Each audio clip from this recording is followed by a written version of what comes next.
Good afternoon. This is our third lecture, and today I am going to deal with one of the poem from your syllabus, that is Sonnet 29. It is written by William Shakespeare. But before that, let me share my screen.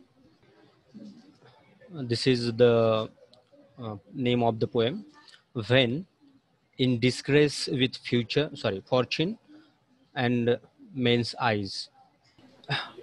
Those who have opted English literature, they might have known about Shakespeare. Okay, William Shakespeare. One of his poem was studied, or it was in your syllabus of BA first year literature. Okay, and that was, I think, speech of Mark Antonio from Julius Caesar. So he is not only a dramatist, he is also a poet. त्याने poem सुद्धा लिहिलेले आहेत, फक्त ड्रामाच नाही. या कवीचा जन्म 1564 या साली एका छोट्याशा गावात झाला, आणि the name of that village was Stratford. Okay, आणि हा स्ट्रॅटफोर्ड कुठे आहे? तर it is in London or near London, and it is on the bank of a river called Avon. Avon नावाच्या एका रिव्हरच्या काठावर ते स्टॅनफोर्ड नावाचं एक शहर आहे किंवा छोटंसं खेड आहे, आता मोठं झालं असेल ते. तर त्या ठिकाणी त्या शेक्सपियरचा जन्म झाला होता 1564 मध्ये. ओके, त्याचे बर्थ डेट बद्दल बरेचसे प्रॉब्लेम्स आहेत. काही जणांचं म्हणणं आहे की he was born on 23 April, 23 एप्रिलला जन्मला, but others say that he was born either before or later. Okay, त्या वादात आपल्याला पडायचं नाही आहे.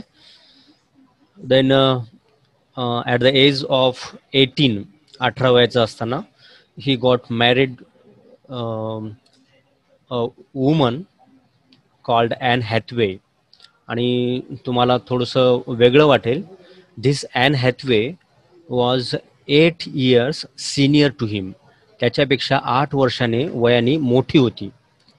आपल्याला माहीत आहे की फक्त आपल्या भारतातच नाही, पूर्ण वर्ल्डमध्ये जनरली मॅरेजमध्ये जी मुलगी असते तिचं वय तिच्या होणाऱ्या हजबंडपेक्षा कमी असते. Okay, but this is a rare case with Shakespeare. आणि शेक्सपियरच्या बाबतीमध्ये त्याची मिसेस ही 8 वर्षाने त्याच्यापेक्षा मोठी होती. त्याच्या मागे खूप सारे रिझन्स सुद्धा आहेत. असं म्हटलं जातं की त्याच्या वडिलांनी या ॲन हॅथवेच्या वडिलाकडून काही लोन घेतलं होतं, but his father failed to repay that. तो चुकू शकला नाही तो घेतलेलं लोन, आणि त्यामुळे आपल्या विल्यम शेक्सपियरला मजबुरीने त्या ॲन हॅथवे सोबत लग्न करावं लागलं. असं असताना लग्न झाल्यावर त्यांची काही मुलं झालीत, आणि त्यानंतर त्याला आपल्या घरामध्ये इंटरेस्ट राहिला नाही, आपल्या फॅमिलीमध्ये इंटरेस्ट राहिला नाही. And then he ran away to London. आणि मग 1587च्या आसपास, आधी असू शकते किंवा 87 मध्ये असू शकते, त्याच्याबद्दल काही क्लिअर रेकॉर्ड कुठे नाही आहे. त्यामुळे ज्या डेट्स दिल्या त्या 100% बरोबर असतीलच असं काही नाही. फक्त त्याचे बर्थ इयर आणि डेथ इयर एवढं फिक्स आहे. तर 87च्या आसपास तो लंडनला आला, पळून आला घरातून, घरच्यांना न सांगता आला. आणि लंडनला आल्याच्या नंतर तुम्हाला माहीत आहे की नवीन सिटीमध्ये काही खाण्यापिण्याची काही व्यवस्था नसते. मग अशा वेळेस ही टूक a job of helper in theatres. त्या काळामध्ये आज जशा आपल्याकडे टॉकीज आहेत, टॉकीज कळतं ना, तर तशा प्रकारच्या थिएटर्स होते लंडनमध्ये मोठमोठे. आणि त्या थिएटर्समध्ये एक काम करणं म्हणजे हेल्परचं, बारीक सारीक वस्तू आणून देणं किंवा स्टेज डेकोरेट करणं, बसण्याची व्यवस्था करणं, किंवा जर मोठमोठे लोक जर तिथं आले असतील तर त्यांना त्यांचे घोडे तबेल्यामध्ये बांधणं. Okay, this type of small works he used to do there. आणि मग तसं करत असतानाच तो रिकाम्या वेळामध्ये ते थिएटर्समधले ड्रामे पाहत होता. आणि ड्रामे पाहता पाहता त्याला एक टेक्निक कळून आली, त्याला थोडंफार शिक्षण येत होतं की कुठल्या गोष्टीवर त्या थिएटरमधले लोक एन्जॉय करतात. म्हणजे कुठला सीन दाखवल्यावर त्या लोकांना छान वाटतं, कुठला सीन दाखवल्यावर त्या लोकांना आवडत नाही, कुठला सीन दाखवल्यावर त्या लोकांच्या अपेक्षा काय आहेत, तर या सगळ्या गोष्टी तो तिथेशी शिकला. आणि मग नंतर त्याने स्वतः सुद्धा तशा प्रकारचे ड्रामे त्याने लिहायला सुरुवात केली. ओके. त्याने ड्रामा लिहायला सुरुवात केली 1589च्या आसपास. परंतु ज्यावेळेस 2-3 वर्षामध्येच त्याच्यावर टीका झाली. विशेषतः एक ग्रीन नावाचा ड्रामाटिस्ट होता त्या काळातला. तो युनिव्हर्सिटी एज्युकेट होता. त्याला आपण युनिव्हर्सिटी विट म्हणतो आपण. जे फायनल इयरला तुम्हाला एक त्याचे अभ्यास आहे, युनिव्हर्सिटी विट्स. तर त्यापैकी तो एक होता. म्हणजे खूप हुशार असा लेखक होता आणि तोही प्लेराईट म्हणजे ड्रामा लिहायचा.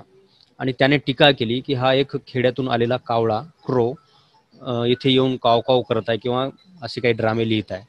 आणि म्हणून त्याला डिस्करेज करण्यात आलं.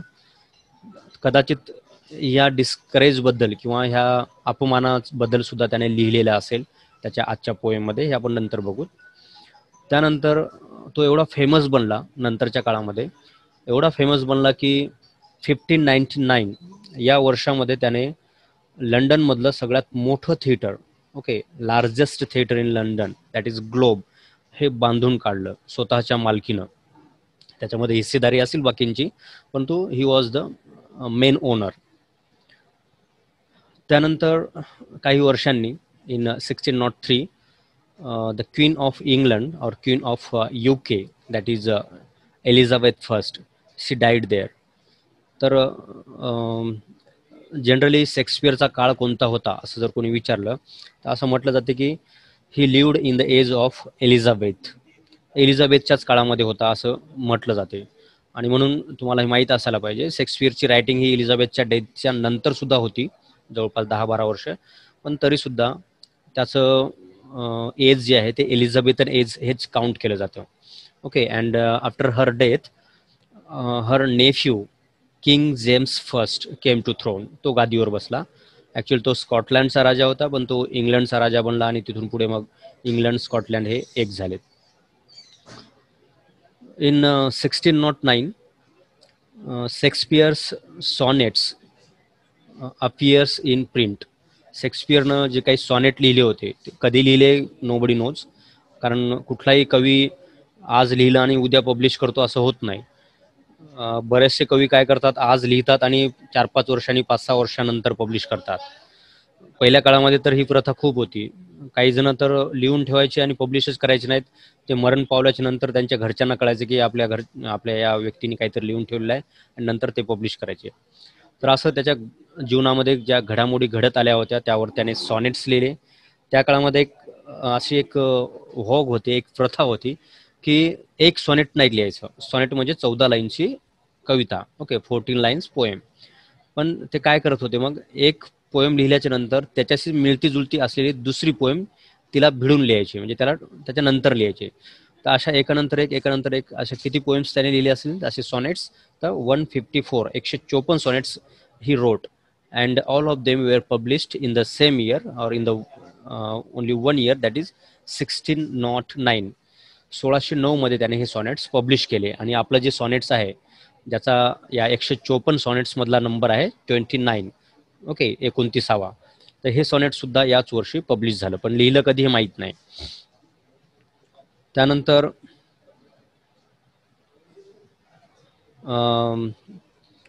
काही काळाने he went back to his own village, ज्याचं नाव आहे स्टॅटफोर्ड. तिथे तो वापस गेला. त्याला परत काहीतरी प्रॉब्लेम आले, तो डिप्रेशनमध्ये गेला. याच काळामध्ये जवळपास त्याचं एक ते ग्लोब नाचं थिएटरसुद्धा जळालं. ओके. असं म्हणतात की काही जण म्हणतात की त्याच वर्षी जळालं, काही जण म्हणतात की 13 जळालं. आणि हे जे ग्लोब थिएटर आहे, जे की त्या लंडन सिटीमधलं सगळ्यात लार्जेस्ट मोठं थिएटर होतं, आणि हे जळाल्याच्या नंतर त्याची जी भागीदारी असेल किंवा त्याच्यावर जे लोन उचललेलं असेल, तर त्यामुळे तो इनडेप्ट झाला, कर्जबाजारी झाला. आणि मग अशामध्येच तो सगळं विकून आपली प्रॉपर्टी आपल्या मूळ गावी, दॅट इज स्टॅनफोर्डला वापस आला. And there in his own village he died in 1616. 1616 तो मरण पावला. आता तो मरण पावलेली डेट फिक्स आहे, दॅट इज 23 एप्रिल, 23 एप्रिल. आणि जन्मल्याच्या नंतर चर्चमध्ये एक विधी केला जातो, त्याला बॅप्टिस्टा म्हणतात. तर हा विधी झाला होता 23 एप्रिल 1564. आणि त्या 26 एप्रिलला तो विधी झाल्यामुळे, आणि हा विधी कधी करतात तर जन्मल्याच्या नंतर 2 ते 3 दिवसामध्ये केला जातो. तर त्याचा अंदाज घेऊन काही क्रिटिक असं म्हणतात की ज्या दिवशी त्याची डेथ झाली त्याच दिवशी त्याचा बड्डे होता. ओके, मरण दिवस आणि जन्मदिवस ओके ते एकच आहेत असं काही लोकांचं म्हणणं आहे. आपल्याला त्याच्याशी काही जास्त वाद नाही घालायचा. ओके, आणि after his death his friends and other family members published his plays. त्याचे जे 38 प्लेज होते ते 38 प्लेज पब्लिश करण्यात आले 1923ला एकदाच. आधी एक प्ले पब्लिश झालेलाच होता, परंतु सर्वच्या सर्व 38 प्लेस त्यांनी ॲट अ टाइम पब्लिश केले आणि त्या ॲडिशनला नाव दिलं होतं फोलिओ ॲडिशन. आणि हे फोलिओ ॲडिशन नंतर 23मध्ये, नंतर 32मध्ये वगैरे वगैरे पब्लिश करण्यात आले. ओके, शेक्सपियरबद्दल असं म्हटलं जाते की he is the greatest poet. Greatest म्हणजे त्याच्यापेक्षा ग्रेट दुसरा कोणीही नाही. And dramatist in the world. जगामध्ये खूप कवी होऊन गेलेत, खूप महान लेखक होऊन गेलेत, खूप प्लेराईट होऊन गेलेत, परंतु जी थीम, जे विषय, ज्या मांडण्याची पद्धत ही शेक्सपियरने वापरली ती कोणालाही जमली नाही. शेक्सपियरच्या नाटकामध्ये तुम्हाला जेवढे इमोशन्स भरलेले असतात सर्व इमोशन्स त्याच्या नाटकामध्ये तुम्हाला पाहायला मिळतात. आपला जर ऑनलाईन क्लास नसता तुम्ही तुम्हाला खूप सारे एक्झाम्पल्स सांगितले असते.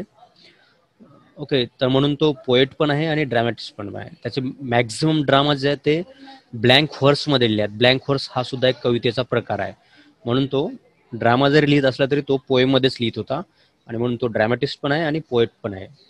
त्याचे काही ड्रामेज फेमस आहेत. हॅमलेट तुम्ही नाव ऐकलं असेल, किंग लेअर, ऑथेलो, मॅकबेथचं पण नाव ऐकलं असेल, आणि हे तर तुम्हाला माहीतच आहे, that is Romeo and Joliot.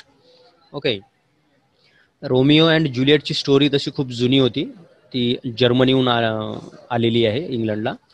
पण रोमिओ आणि ज्युलियट याला नाटकामध्ये रूपांतरित करून स्टेजवर दाखवण्याचं काम कोणी केलं तर ते म्हणजे शेक्सपियर. आणि यासारखे कितीतरी ट्रॅजेडीज आणि बऱ्याचशा कॉमेडीज त्याने लिहिल्यात, आणि त्या सर्वच्या सर्व खूप फेमस होत्या. शेक्सपियरचं नाटक म्हटलं की सर्व लोक ते पाहण्यासाठी येत होते. Okay, now we must know something about the English of the time. शेक्सपियरच्या काळातली इंग्लिश आणि आजची इंग्लिश आर द सेम? तर नो. तेव्हाची इंग्लिश ही वेगळी होती, आजची इंग्लिश ही वेगळी आहे. वेगळी आहे म्हणजे जे शब्द शेक्सपियरच्या काळामध्ये वापरले जायचे, जे स्पेलिंग शेक्सपियरच्या काळामध्ये वापरलं जायचं, जो मिनिंग वर्ड्सचा शेक्सपियरच्या काळामध्ये घेतला जायचा तो मिनिंग, आणि आजचा वर्ड्स, आजचं ग्रामर, आजचं स्पेलिंग यामध्ये खूप खूप खूप डिफरन्स आहे. एक छोटं एक्झाम्पल तुम्हाला देतो. तुम्हाला व्हल्गर शब्द माहीत आहे? व्हल्गर, या व्हल्गरचा अर्थ जर तुम्ही आजचा घेतला आजच्या इंग्लिशमध्ये, तर व्हल्गर मीन्स अश्लील. ओके, इनडिसेंट, जे की स्त्रियांनी पुरुषांच्या समोर काही बोलू नये किंवा काही करू नये, आणि पुरुषांनी स्त्रियांच्या समोर काही करू नये, तर असं असभ्य वर्तन म्हणजे व्हल्गर. पण शेक्सपियरच्या काळामध्ये व्हल्गर म्हणजे कॉमन, ओके, जनरल गोष्ट. तर एवढा मोठा मिनिंग आज आणि तेव्हा त्या काळातल्या इंग्लिशमध्ये पडलेला आहे. स्पेलिंगमध्ये त्या काळामध्ये शब्दाच्या शेवटी ई लिहिल्या जायचा, कधी लिहिल्या जायचा नाही, कधी त्या ईचा शेवटचा उच्चार केला जायचा, कधी केला जायचा नाही. असे कितीतरी differences we can find in the English of the time of Shakespeare and the English of today. Now come to our topic, that is the sonnet number 29. And what is it about? हे कशाबद्दल आहे? तर एक theme दिलेली आहे, त्याबद्दल एक छोटासा प्रश्न तुम्हाला मी विचारू इच्छितो की महत्त्वाचं काय आहे आपल्या लाईफमध्ये? What is important? फ्रेंड महत्त्वाचा आहे, फ्रेंड म्हणा, किंवा लव्ह महत्त्वाचा आहे, ओके, की मनी महत्त्वाची आहे, पैसा? Which is more important, which is most important? तर तुम्ही म्हणसाल की सर आजच्या काळामध्ये जर पैसा असेल तर लव भेटते, पैसा असेल तर फ्रेंड्स भेटतात, पैसा नसेल तर दोन्हीही भेटत नाही, बरोबर? ओके. पण हे खूप जनरल व्ह्यू झाला. पण ॲक्च्युली जे खरं प्रेम असते किंवा खरा मित्र असतो, तो पैसा पाहून येत नसतो. पैसा त्याच्यासाठी महत्त्वाचा नसतो. ओके. त्यासाठी फीलिंग्स मॅच होणं महत्त्वाचं आहे. त्यासाठी एकमेकांचे थॉट्स, एकमेकांच्या इमोशन्स हे एकमेकांना समजणं महत्त्वाचं असते. पैसा हा गौण आहे. आजकाल जे आपण करतो त्याला तुम्ही टाईमपास म्हणू शकता. Okay. That is not real love or real friendship. पैसा असेल तरच मित्र म्हणून त्याच्यासोबत फिरायचं आणि प्रेम वगैरे करायचं, अदरवाईज नाही. तर हे अपेक्षित नाही आहे. तर सगळ्यात महत्त्वाचं काय आहे? पैसा महत्त्वाचा नाही आहे. तर लव्ह किंवा फ्रेंडशिप महत्त्वाची आहे. ओके. तर याच विषयावर ही पोएम आहे. शेक्सपियरच्या काळामध्ये बऱ्याचशा काही अशा घटना घडल्यात की ज्यामुळे तो डिप्रेशनमध्ये गेला. डिप्रेशन म्हणजे डिप्रेशन म्हणजे नाराज होणं, उदास होणं, जीवन असं वाटणं की आता बस सोडून द्यावं, आपण जगणं सोडून द्यावं आणि काहीतरी संन्यास घ्यावा किंवा आता डायरेक्ट सुसाईड करावं, ह्या फिलिंग्स येणं. आणि अशा जर फिलिंग्स आल्या, तुम्हाला नैराश्य वाटत असेल की आता आपण लाईफमध्ये काहीच करू शकत नाही, okay, we are made for nothing, काहीच होणं शक्य नाही आपल्याच्यानं, मग अशा वेळेस काय करायचं? अशा वेळेस मग किती प्रॉब्लेम येऊ शकतो. तर मग अशा फिलिंग्सला जर रिकव्हर करायचं असेल, उदासीनता जर आली असेल, तुम्हाला जर टेन्शन आलं असेल एक्झामचं सारख्या गोष्टीचं, तर तुम्ही काय करणार? काही जणांचं सोपं असतं, कॅफेमध्ये जातात, सिगारेट घेतात, ओढतात, नाही तर आपला खर्रा आहेच पानपट्टीवरचा, चोळायचा आणि घालायचा तोंडात. ओके. पण अशा वाईट सवयी न लावता दुसरा कोणता मार्ग असेल तर that is the best way is to be with friends. Okay. To discuss with friends आपले प्रॉब्लेम्स, आपल्या समस्या, आपले जे काही आपलं दुःख आहे ते आपल्या मित्राला सांगणं. ओके. आणि मित्राला सांगितल्याच्या नंतर आपले ते प्रॉब्लेम्स सॉल्व्ह होतात, हे सगळ्यांना माहीत आहे. तर तसंच कवी इथं म्हणतो की माझ्याही जीवनामध्ये खूप डिप्रेशन आहे. डिप्रेशन मीन्स उदासपणा, ओके, नैराश्य वगैरे वगैरे. पण या फिलिंग्सला, या नकारात्मक फिलिंग्सला दूर करण्यासाठी माझ्याकडे फक्त एकच पर्याय आहे. आणि तो पर्याय कोणता ते मी तुम्हाला पोएम सांगताना सांगेल. आता सांगितलं तर ते इंटरेस्ट राहणार नाही. ओके. तर त्या लाईन्स वाचतो मी. Speaker's initial state of depression and hopelessness and unhappiness, म्हणजे त्याच्या जीवनामध्ये डिप्रेशन होतं, होपलेसनेस होतं. होपलेसनेस मीन्स कोणतीच अपेक्षा नसणं की आता माझ्याच्यानं काहीच होत नाही. ओके. होपलेसनेस. आणि अनहॅपीनेस म्हणजे दुःख होतं त्याच्या लाईफमध्ये. And the subsequent recovery through happier thoughts of love. आणि मग तो त्या होपलेसनेसमधून किंवा अनहॅपीनेसमधून किंवा डिप्रेशनमधून बाहेर कसा आला, याबद्दलचं ही एक पोएम आहे. Okay. First eight lines are full of self pity, म्हणजे स्वतःचं दुःख त्याच्यामध्ये त्यांनी वर्णन केलं आहे, स्वतःबद्दलचं पीटी म्हणजे स्वतःबद्दल दया दाखवलेली आहे. अँड निगेटिव्ह इम्प्रेशन्स, आणि स्वतःच्या जीवनातले जे निगेटिव्ह गोष्टी आहेत त्याबद्दल त्याने कॉमेंट केलं आहे पहिल्या 8 लाईन्समध्ये. आणि the final 6 lines are all about the positive sweet love brings that help drive despondency away. आणि शेवटच्या ज्या 6 लाईन्स आहेत त्याच्यापासून त्या निगेटिव्ह फिलिंग्स, निगेटिव्ह इम्प्रेशन्स त्या कसे दूर गेलेत, डिप्रेशन कसं दूर गेलं आणि कशामुळं गेलं त्याबद्दल सांगितलेलं आहे. I will explain them later. Nobody knows the love. Okay. आता त्याने लव हा शब्द वापरलेला आहे त्याच्या पोएममध्ये, पण नेमकं प्रेम काय, नोबडी नोज. ओके. तुम्हाला आम्ही आधीच सांगितलं की his wife was 8 years older than him, त्याच्यापेक्षा 8 वर्षांनी वयस्कर होती. आणि आता तुम्हाला सांगणं बरोबर आहे की ना माहीत नाही, पण जनरली वाईफ म्हटल्यानंतर ही तिचं एज कमी असलं पाहिजे. आणि मग जर एजनं जास्त असेल आणि बाकी लोकांच्या मिसेस वाईफचं वय जर कमी असेल तर मग त्याला त्याच्या मिसेसबद्दल प्रेम होतं का? ओके. हा एक प्रश्न आहे. आणि जर त्याचं प्रेम होतं त्याच्या मिसेसवर तर मग लग्न झाल्यावर एक 4-5 वर्षामध्येच तो मग तिला सोडून लंडनला का आला एकटाच, सोबत कोणालाही न आणता? नाही मुलाला आणलं, नाही वाईफला आणलं, नाही कोणाला आणलं, तर मग तो एकटाच कसा आला? म्हणजे मग त्याचं प्रेम होतं का? ओके, हा एक प्रश्न आहे. परंतु काही क्रिटिक्स असं म्हणतात की त्याचे जे सॉनेट्स आहेत ते सॉनेट्स दोन व्यक्तींना त्याने उद्देशून लिहिलेले आहेत. एक लव्हली बॉय, एक सुंदर मुलगा किंवा हँडसम मुलगा, आणि एक डार्क लेडी. डार्क लेडी म्हणजे जे दिसायला डार्क आहे. डार्क हे निगेटिव्ह सेन्सने म्हणजे दिसायला कुरूप आहे. ओके, नॉट ब्युटिफुल, अगली आहे. तर अशा लेडीजला आणि अशा एका युवकाला त्याने ते 29 सॉनेट्स लिहिलेले आहेत. पण तरी सुद्धा आपल्याला डाऊट येतो की मग इथे तो लव नावाचा शब्द त्याने वापरला कोणाला. ओके, तो सोडून द्या, तो आपण जनरल धरूत. कारण लेखक हे स्वतःबद्दलच लिहितात असं काही नाही, सर्वसामान्य लोकांच्या फिलिंग्स बद्दल सुद्धा ते लिहितात. त्यामुळे प्रेमाला उद्देशून ही कविता आहे एवढं तुम्हाला माहिती असू द्या. And it is a sonnet, 14 लाईनचं सॉनेट आहे. आणि सॉनेट हे 14 लाईनचंच असतं, 14 लाईनचं नसलं तर ते सॉनेट नसतं. अशा वेळेस शेक्सपियरनं जे सॉनेट्स लिहिले आहेत ते 4-4 लाईनचे 3 कॉपलेट्स आणि 2 लाईनचे हिरोईक कपलेट असे 14 लाईन्स आहेत. Okay, three quatrains and 1 couplet. परंतु in this poem he divided this 14 lines into octave and sestet, जे की पेट्रार्कन सॉनेटचं वैशिष्ट्य आहे. असं का केलं एवढं आपल्या या लेवलवर तुम्हाला काही अभ्यास करण्याची गरज नाही, एम एला वगैरे असेल तर तो विचार करणार.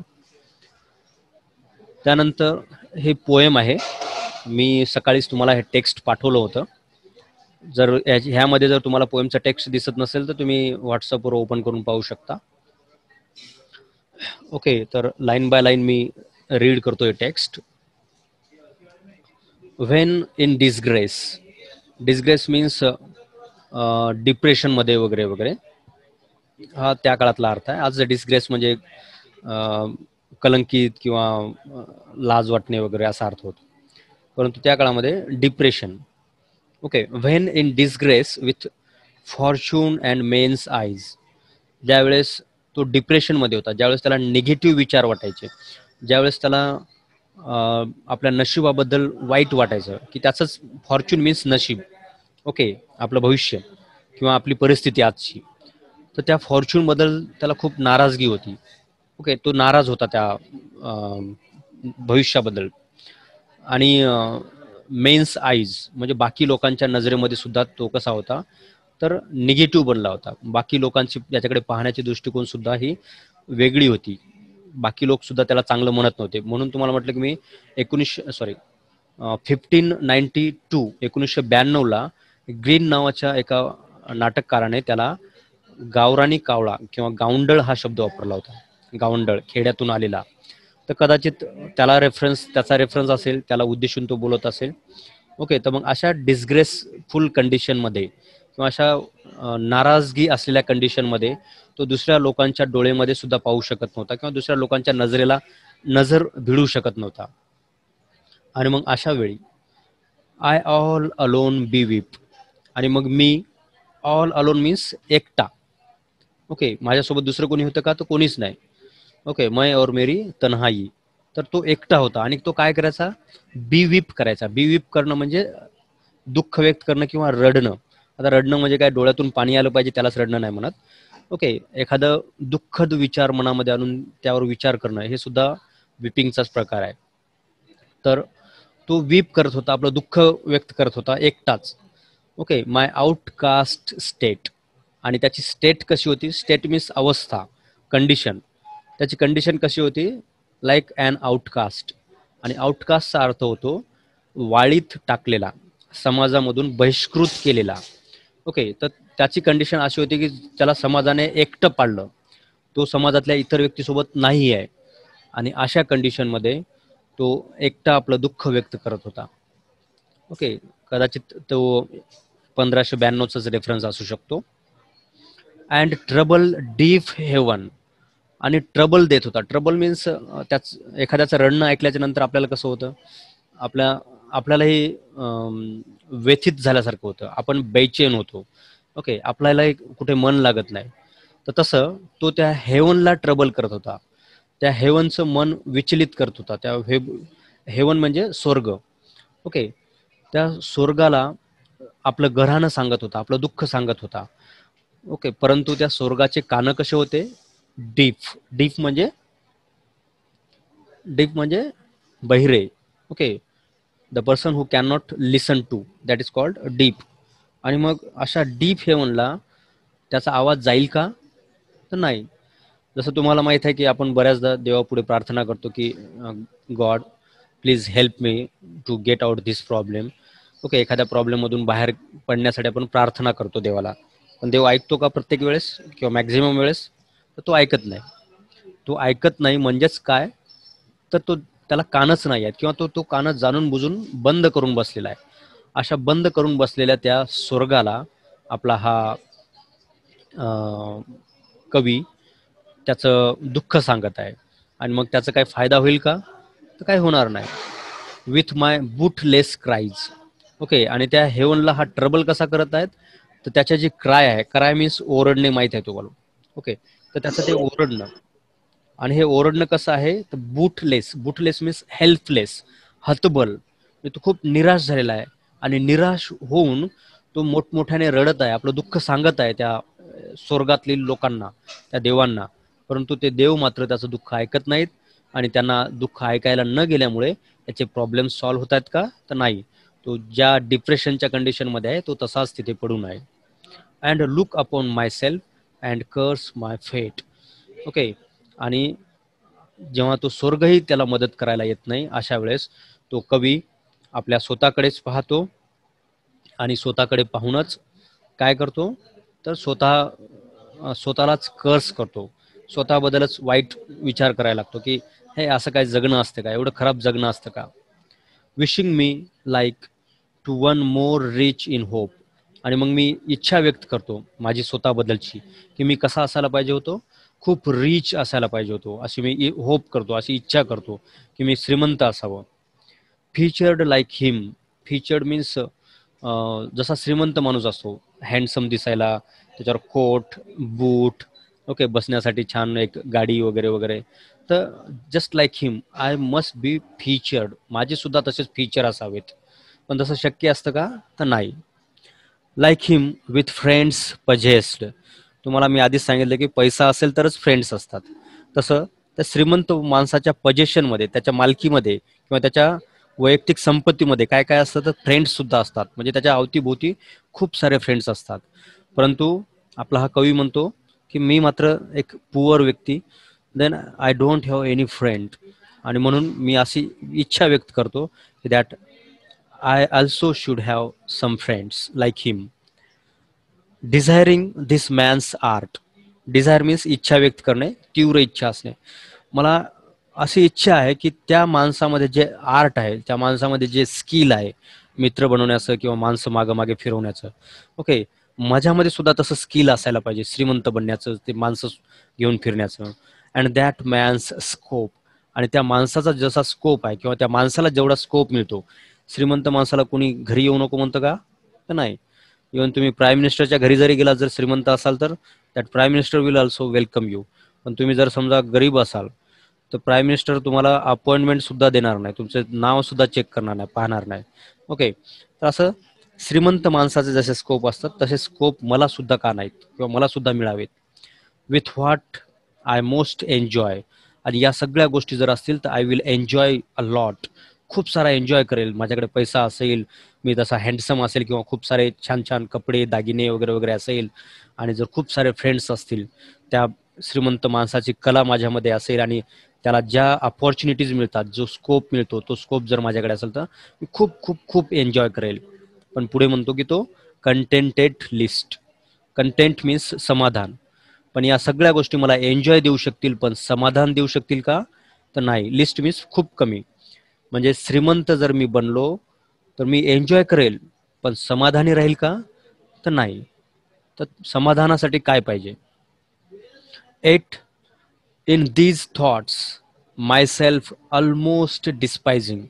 आणि असे विचार माझ्या मनामध्ये आल्याच्या नंतर की मी श्रीमंत बनावं, मित्र माझ्या भोवती असावेत, मी स्मार्ट असावं, स्किल असावं, मला कुठेच कोणतंच बंधन नसावं वगैरे वगैरे. तर असे विचार येतात आणि परत त्या विचारामुळे मला माझाच तिरस्कार वाटतो. डिस्पाइज मीन्स तिरस्कार करणे. स्वतःलाच स्वतःचा तिरस्कार वाटतो की हेट, याला काही जीवन म्हणतात का? पैसा असणं म्हणजे जगणं असतं का? तर नाही. Happily I think on the. आणि मग तेवढ्यामध्येच माझ्या मनामध्ये तुझा विचार येतो. दी मीन्स लव्ह. आणि मग अचानक मला या सगळ्या गोष्टीचा जेव्हा तिटकारा वाटतो, तिरस्कार वाटतो, कारण की मला समाधान मिळत नाही, अशा वेळेस मला माझ्या मनामध्ये तुझा विचार येतो. आणि तुझा विचार आल्याच्या नंतर अँड देन माय स्टेट, आणि मग माझी कंडिशन, माझी अवस्था कशी बनते, तर like to the lark at break of day rising from sullen earth. त्या लार्क पक्षासारखी माझी अवस्था बनते ज्यावेळेस मी तुझा विचार करतो त्यावेळेस. आणि तो लार्क पक्षी जिकडे सकाळच्या वेळी सगळीकडे सन्नाटा पसरला असतो, सगळं वातावरण एकदम भकास किंवा उदास असतं, अशा कंडिशनमध्ये जस्ट सकाळी, ज्याला आपण डॉन म्हणतो, डॉन मीन्स पहाट, अशा पहाटेला तो लार्क नावाचा एक सुंदर गाणारा पक्षी आपल्या घरट्यातून उंच उडतो आकाशामध्ये, खूप खूप उंच, आणि खूप स्वीट सुंदर असं गाणं गातो. या सलन मीन्स उदास म्हणा, ओके, अंधारमय. त्या अंधारमय किंवा उदास पृथ्वीपासून दूर जाऊन खूप छान असं गाणं गातो. ओके, तर त्या पक्षासारखी माझी कंडिशन बनते ज्यावेळेस मी तुझा विचार करतो. Okay, sings hymns at heaven's gate. आणि मग मी त्या आकाशामध्ये जाऊन, हेवन म्हणजे आकाशी तशी या अर्थाने, आकाशामध्ये जाऊन, हेवनचं गेट म्हणजे आकाश, आकाशातूनच हेवनकडे जातो आपण, असा एक समज आहे सगळ्याच धर्मामध्ये. तर त्या आकाशाच्या गेटवर, स्वर्गाच्या गेटवर जाऊन, म्हणजे आकाशामध्ये उंच उडून तो गाणे गातो, हिम्स गातो. हिम्स म्हणजे देवाला केलेली प्रार्थना, पण ही तशी आनंदाची गाणे असा अर्थ घ्यायचा. तो हॅपी सॉंग्स गातो उंच आकाशामध्ये जाऊन, आणि माझी कंडिशन तशीच आनंदाची होते. फॉर दाय स्वीट लव्ह रिमेंबर्ड. आणि तुझं जे प्रेम आहे, जे की माझ्यासाठी खूप स्वीट आहे, आणि हे जेव्हा मी आठवतो, ज्यावेळेस मला तुझ्या प्रेमाचं आठवणी येतात, तुझ्या प्रेमामध्ये मी जे काही केलं असेल त्याबद्दलच्या. Okay, that brings such wealth.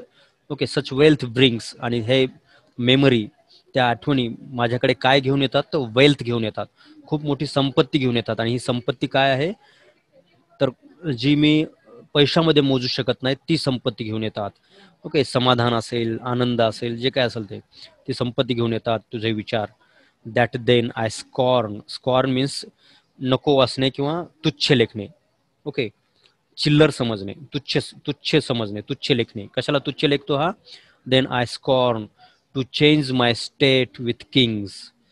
म्हणजे मोठमोठे सम्राट, मोठमोठे राजे यांची जी स्टेट असते, स्टेट मीन्स अवस्था किंवा कंडिशन.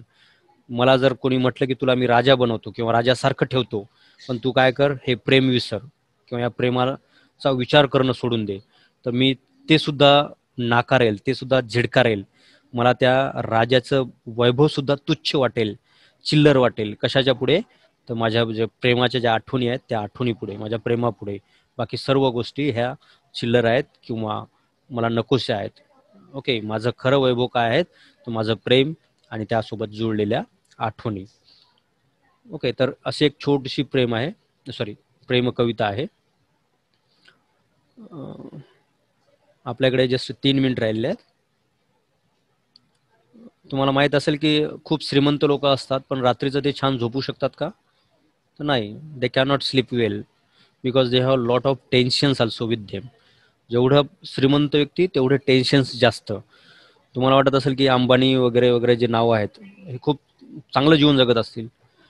ओके, पण त्यांना सुद्धा झोपताना काहीतरी झोपेच्या गोळ्यासारखं काहीतरी औषध घेऊन झोपावं लागतं. त्यामुळं समाधान नाही आहे त्यांच्याकडे. तर समाधान कुठे असतं, एक तर मैत्रीमध्ये किंवा प्रेमामध्ये. तर ते या कवितेमधून सांगण्याचा प्रयत्न कवीने केलेला आहे. यावर क्वेश्चन्स कोणते येतात जनरली, तर राईट अँड एसे किंवा write and note on theme of love in the poem sonnet 29. किंवा दुसरा प्रश्न असू शकतो की what is the speaker's mood or tone in in the sonnet 29. Okay, किंवा असं असू शकतं की explain the structure of the sonnet 29. पण हे येणार नाही, स्ट्रक्चर तुमच्या लेवलवर अपेक्षित नाही आहे.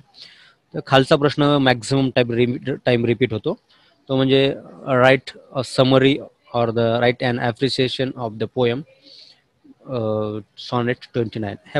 हे प्रश्न येत राहतात. थँक्यू. तुम्हाला काही जर प्रश्न असेल तर यू कॅन आस्क मी.